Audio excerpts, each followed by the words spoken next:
You know, one of the things that we were asked to think about in this cohort group that I'm in is what do people come to you for? And what do they trust you with? And my first initial response to that was, well, people come to me for help because I've spent my entire career in a helping profession. But then I had to really think about that. Um, and what have people come to me for? Ever since I was a little girl, ever since I was a young woman, people have come to me for advice, encouragement, to be a holding space for their own emotional pain. I grew up in an addicted family system and I was just kind of programmed, I think, that way to be that. You know, one of the things about growing up in an addicted family system is that you can oftentimes become a parentified child because of the parents' preoccupation with their addiction. So children have to grow up pretty quickly and their needs aren't acknowledged, their feelings aren't acknowledged. So you learn how to focus on the other person's feelings, the adult's feelings, as a way to create a sense of safety, security in your life. At least I did, right? And part of that was the need to be needed, and that gave me the connection that I craved as a child, which is a normal need for a child to be connected to their caregivers. You know, and how you go about that is hopefully you get attunement, you get attention. Well, when someone is preoccupied with a substance or a behavior, kids don't get that, and I certainly didn't. You know, um, I was raised by a single parent who did the absolute best that they could to provide the necessities of life, and that required a lot. And there wasn't much left over for other things, and especially because of the way that they coped and managed their own stressors, which was to drink. And that didn't leave a lot of emotional uh, bandwidth for anyone else. So I learned how to do that at a very young age, is what I'm trying to say. People always came to me to talk to me, like ever since I can go all the way back to the fifth grade, where my best friend came to me to talk to me about the physical abuse that she was experiencing at home by her stepfather, to show me the bruises and cuts on her and things like that that had occurred as a result of being beaten. And, you know, learning how to be there for her and emotionally support her, that kind of continued to, it didn't get better, is what I'm trying to say. It just kept getting that way. And I think that, you know, I've often said about my career that I didn't choose it, it chose me. And I think that's true. And I've been very honored to be the one that people have turned to at lots of different times in their lives for when they needed help. To me, there's been no greater honor than to meet someone in the midst of oftentimes the very worst time of their life, and to be allowed into that very vulnerable space. So people have felt that from me, that I could provide a sense of safety and security emotionally for them. And that's what people come to me for. And that's what I'm good at. And that's what made me a good therapist, and continues to make me a good therapist.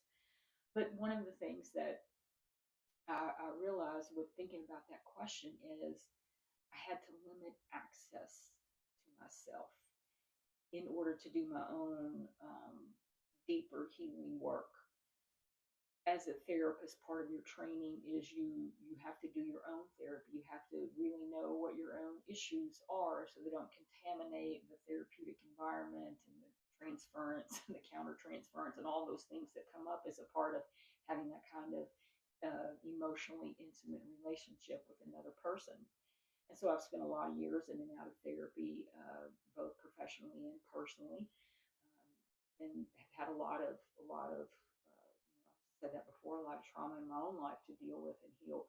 But it really wasn't until I made the decision that I had become so depleted emotionally after the death of my spouse, after all the trauma related to that, and the betrayals, and the you know, all those things that came to surface afterwards, and getting just on the hamster wheel of survival, being stuck in survival mode for so long, and knowing that the only way I was going to be able to come out of that was to take time away. And it wasn't so much that I wanted to do it as I just couldn't keep doing what I was doing. My mind, my spirit, my body had said, enough, we're done, stop. And when I did that, and I really protected my own space, access to my, limited access from other people to my time, to my attention, to my emotions, just to my energy level, that I was able to finally get down deep into those really core wounds. Now, like I said, I've done a lot of therapy. I've done a lot of work. I've worked on my own development and my own recovery for all of my adult life, really.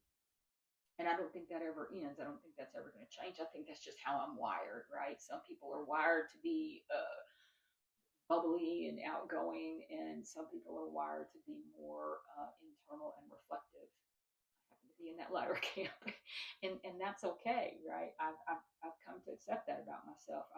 God made me the way that God made me, knowing that I was going to need all of those things in order to fulfill my purpose. And I do honestly believe in it from the depths of my being that I have lived my life's purpose. But life changes, and I believe that God calls us to do different things, called me to do a different thing, to pivot, not to walk away from, but to start to really begin to um, honor myself as much as I honored other people. So that meant for me limiting access by others, doing a lot of um, solitude, because I didn't have the emotional capacity to care for anyone else and care for myself. And caring for myself became the thing that I knew I was going to have to do if I was going to continue to have any kind of happiness in my life.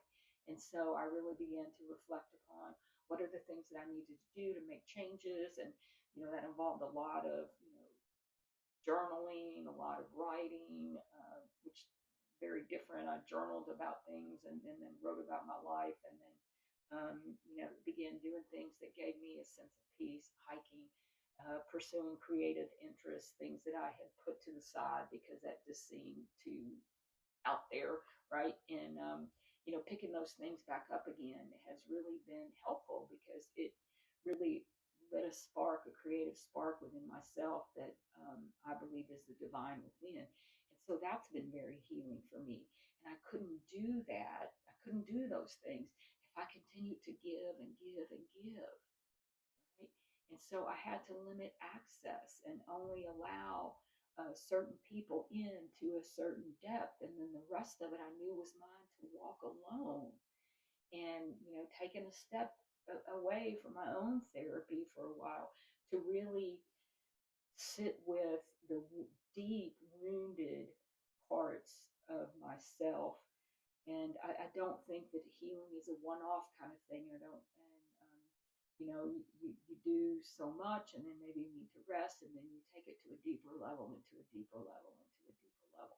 And for me, what it really came down to is, can I honor my own feelings? Can I stop betraying myself in order to seek that validation from another person or a job or, a possession or whatever it happens to be? I think it's different for all of us.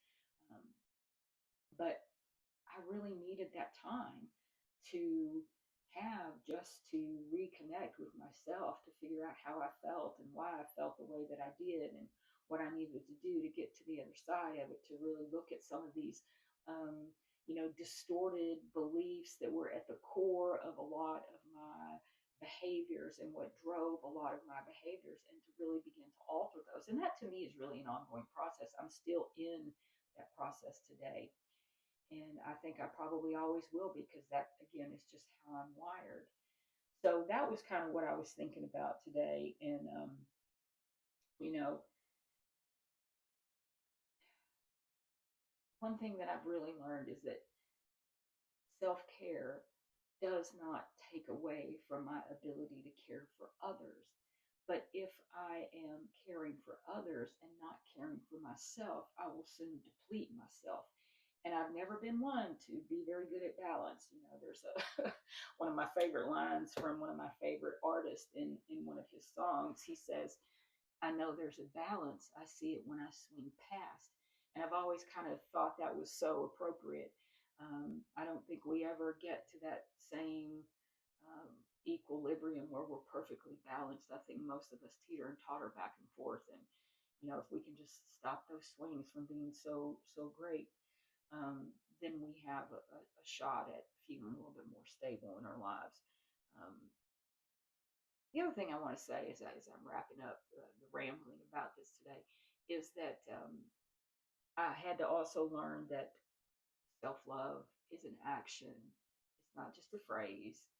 It's not just something that I do every now and then when it's convenient. It really does involve a fundamental shift in the relationship that I have with myself. And from that relationship stems all my other relationships. And getting to a place in my life now to where I'm not in survival mode anymore, that I am more intentional in my choices and in my decisions, and have a much clearer idea about what my boundaries are, about who I am deep down, about what my values are, that they're not so influenced by what other people want or need, that it's okay for me to have needs, that it's okay for me to have my feelings, and that having my feelings aren't wrong. And you can't talk me out of how I feel. My feelings are valid. That's just bottom line, hard stop there. My feelings are valid. Your feelings are valid too. So I kind of started this whole thought process today by really thinking about what other people trust me with. And like I said, people have trusted me with their deepest emotional pain. And what I've learned over the last couple years is that I am now someone who can be trusted with their own emotional pain, that I don't need to run away from it, or try to medicate it or avoid it or distract myself from it, because my feelings are the greatest guides that I have for my own self development. So I'm interested in hearing from you. What have you learned about how to maintain access to yourself, for yourself, and also with others? Let me know how that's worked for you. Until next time, thanks.